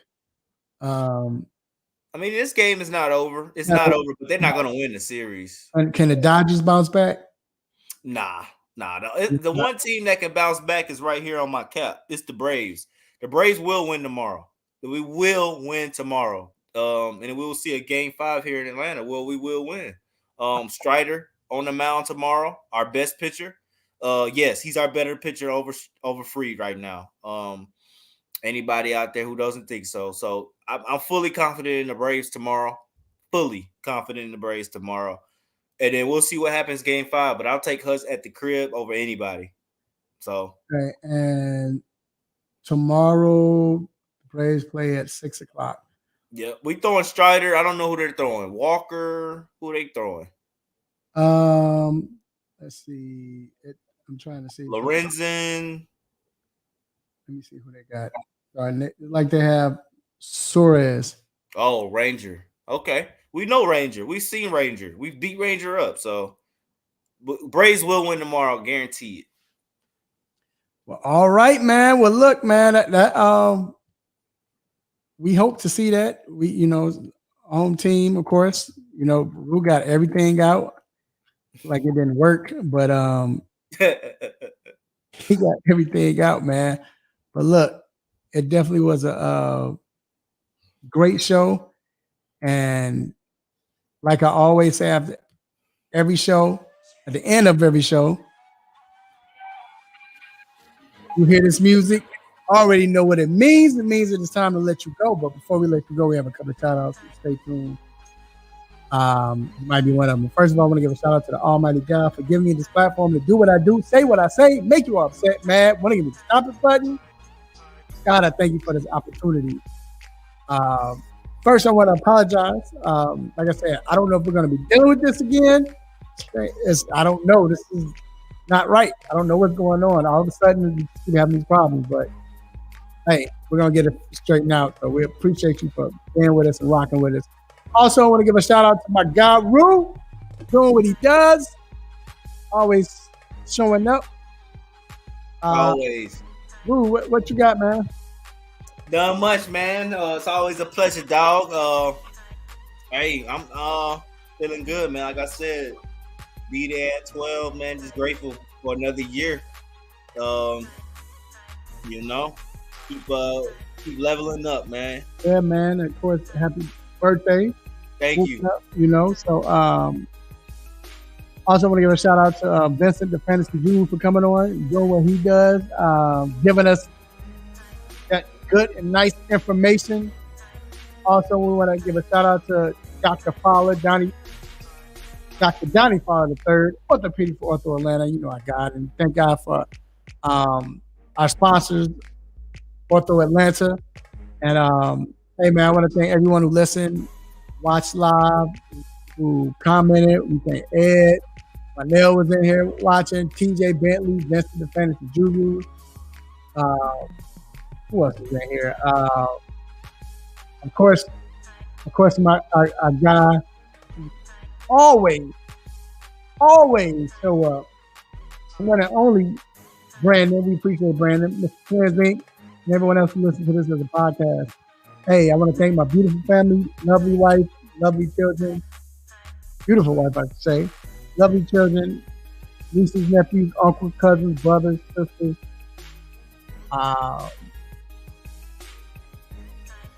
Aunties, uncles. I want to shout out to my Uncle Greg for being in the music for 58 years. His anniversary, 58 years of music. So shout out to him. My grandma, shout out. We ain't heard from her, man. I gotta check on her, man. But anyway, man, what's that? I can't see. But you remember a couple weeks ago we heard about David Njoku, his injury, he burnt his face. Yeah. Did you hear about that? No, I didn't hear about that. Oh wow, yeah. So real quick, a couple weeks ago, David Njoku, a tight end for the Browns, had a bad burn. Well, it was reported that he had burnt himself overnight the day before the game, and he was going to be doubtful. So he came to the game dressed in a Jason the 13th mask, Freddy Krueger mask, the hockey mask, with like a full body suit on, looking like a crazy man. Mm-hmm. And he played. He played last week and in that week, and he just released the pictures of his face, bro. Just go to his Instagram, man. Anybody out there, dog? I don't know how this guy played, bro. It looked that bad, bro. It looked bad, bro. Okay, I gotta look at that, man. But hey, man, let love our family. Let family know that you love them while they can still feel it. Love while they still alive. Be safe this weekend. Eat good. Drink responsibly. Watch some sports. Sports is all over right now. Hockey, NBA. Yeah, everything. MLB Playoffs. Football, college football, everything like we said. Until then, next week, same time, same show, same crazy host, same sports nonsense. When you miss me, I'm out. Peace. Show the hat, Roo. Show the hat.